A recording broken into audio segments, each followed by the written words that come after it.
Okay, and welcome back to our last entry on the editor's introduction of the Portable Jung. We've been working our way through the Portable Jung and reading the editor's introduction by Joseph Campbell to understand where Jung is coming from throughout the course of his life based on Joseph Campbell's understanding. And to reflect that forward, we annotated all of this information as we roamed through the editor's introduction, culminating in the end of where we're at currently.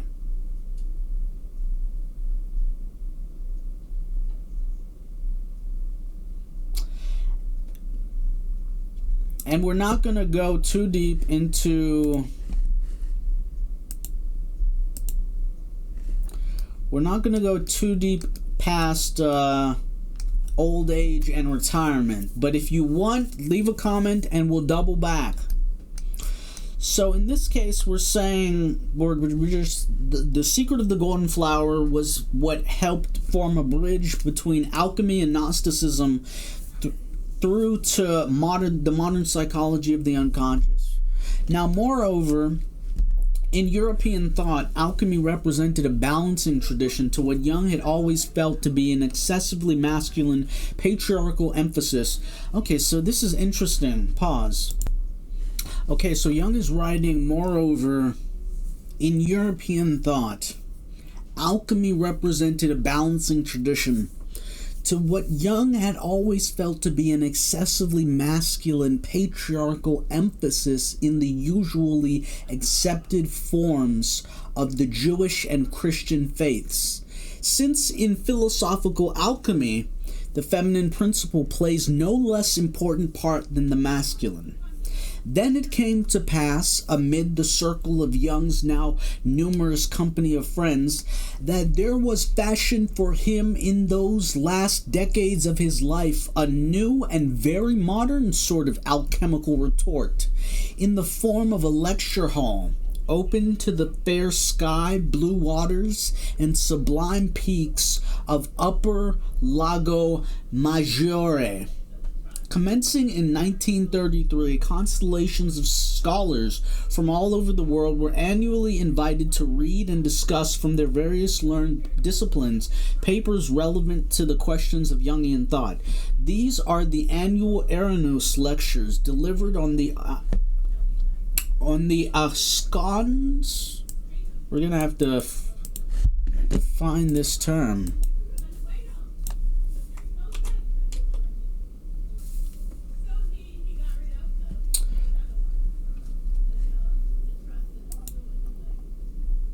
Oh, Asconda. Asconda, estate of the foundress, Frau Olga Freubinka. I'm butchering the name, but yeah, on the estate of the foundress blank.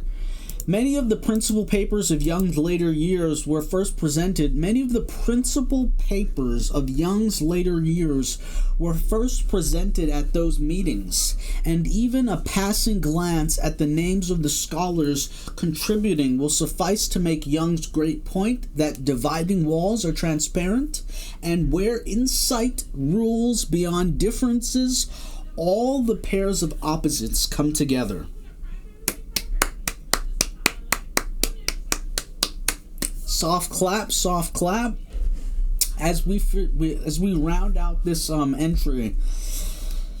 Yeah, it was interesting going through this. It was interesting. It was useful. I hope it was helpful for you. Next, we go into the stages of life.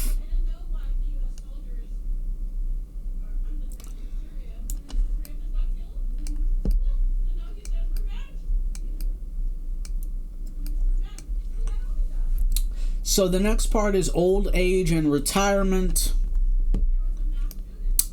Volume 9 II. Volume 14, Mysterium Conjunctionis. Late items also in volume 3, 9, 8, 10, and 11. So yeah, if this is interesting for you, wait. These figures that he termed primordial images and archetypes of the unconscious, like the Kantian a priori forms of...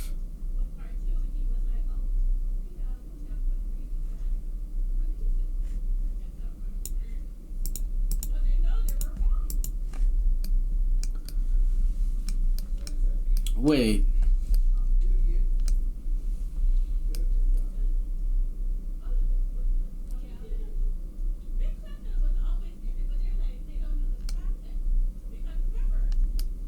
Like the Kantian a priori forms of sensibility, space and time, which condition all perception,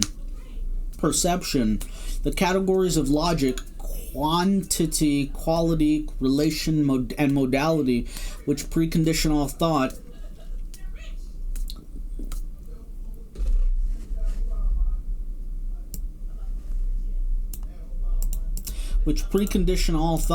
these Jungian archetypes are the a priori forms of mythic fantasy. They are not determined as regards their content. They are not determined as regards their content, he states, but only as regards their form. And then only to a very limited degree. A primordial image is determined as to its content only when it has become conscious and is therefore filled out with the material of conscious experience. Its form, however, might perhaps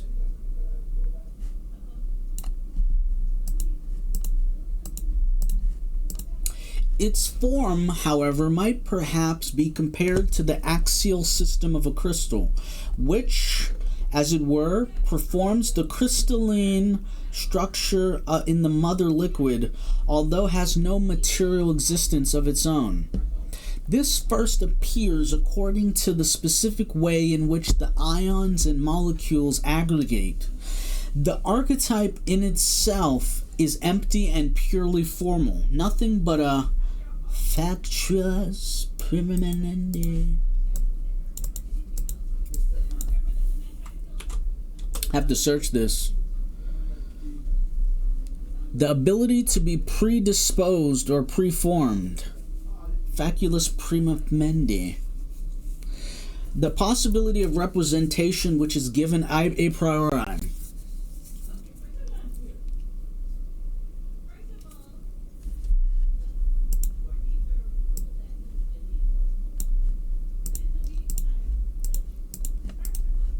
The representations themselves are not inherited, only the forms, and in that respect they correspond in every way to the instincts, which are also determined in form only. Throughout the pages of Jung's long life work, the manifestation of those archetypes ever appear and reappear, and in his old age he summarized their roles in the tidy volume Ion, where he treated also at some length the Christ image as symbolized in the fish. I have chosen from that volume for section 6 the chapters introducing four of Jung's company of archetypes, and have given also from this period his speculative essay on synchronicity, as well as finally his wonderful answer to Job after his wife's death in 1955, which smote him hard. Jung went to work on a new idea for the further building of his tower, that is to say, of himself, signifying an extension of consciousness achieved in old age. And he rounded out as well his 30-year study of alchemy in his final masterwork, Mysterium Conjunctionis, whereas he states with satisfaction, my psychology was at last given its place in reality and established upon its historical foundations.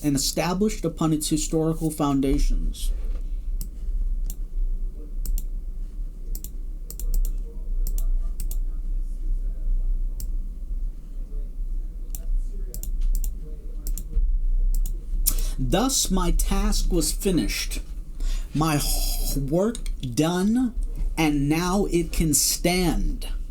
Jung died after a brief illness at his home in Zurich, June 6th, 1961.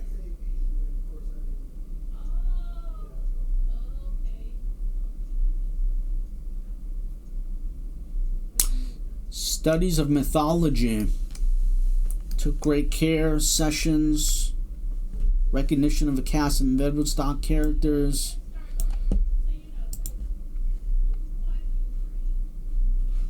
Through the dreams and myths of all mankind.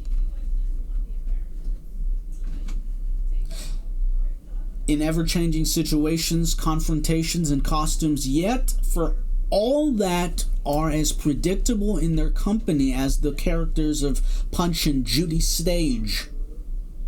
These figures that he variously terms primordial images and archetypes of the unconscious, like Kantian a priori forms of sensibility, space and time, which precondition all perception and categories of logic, quantity, quality, relation, and modality. So this was deep. We're going to have to go back to this at a later point. And hopefully one of these days we'll make it to Mysterium Conjunctionis, Volume 14. But in this context, we're dipping into our understanding of the Portable Jung.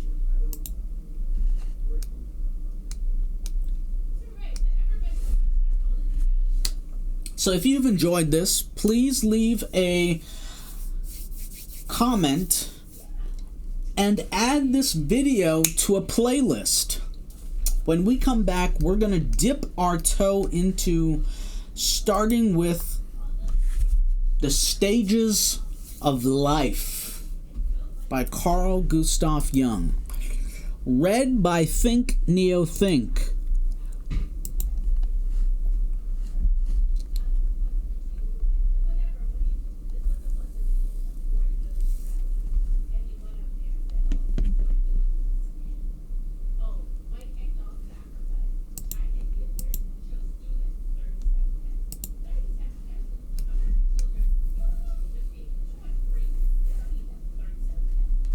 So yeah, wow, it just, we've been at this for a few hours, so to actually come to a close feels a bit cathartic to actually wind this up. So we're talking about, this channel is on Volume 6, and in order to understand Volume 6, the psychology of individuation, one has to work their way through the Portable Jung.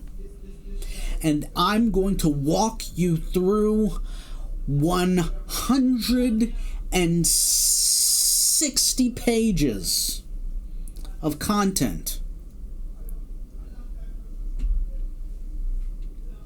Wow.